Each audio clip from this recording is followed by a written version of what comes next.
কালকে বিকাল দিকে শুনছি কি ওই যে লাবিনে তার মায়েরে পাইতেছে না। পরবর্তী সময় লাবিন তার বউকে ফোন দিয়েছে, তার বউ ছিল শ্বশুরবাড়িতে, লাবিনও ছিল।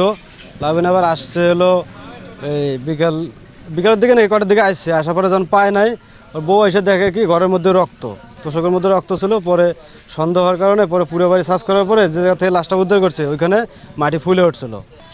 সে জুয়া খেলে, কিন্তু এর আগে হলো কিছুদিন আগে ঈদের টাইমে তার মায়ের একটা ছাগল চুরি করে সে বেচছিল।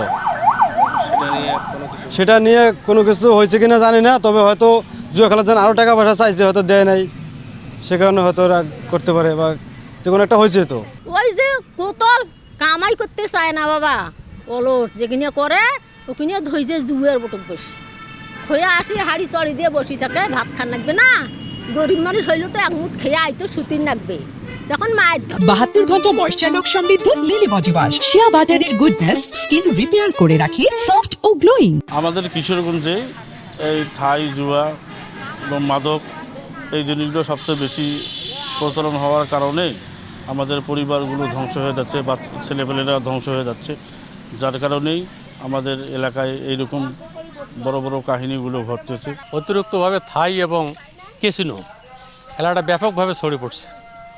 এটার জন্যই অনেক অত্যাচার মানে নির্যাতন শুরু হয়েছে, অর্থের জন্য সব কিছু করে এখানকার ছেলেপেলে।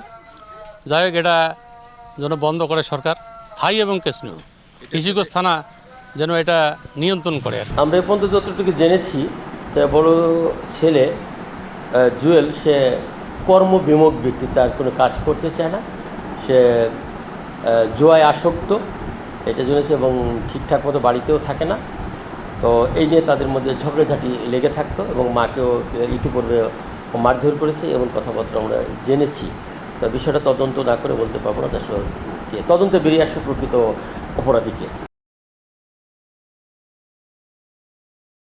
72 ঘন্টা ময়েশ্চার লক সমৃদ্ধ লিলি বডি ওয়াশ, শিয়া বাটারের গুডনেস স্কিন রিপেয়ার করে রাখে সফট ও গ্লোয়িং।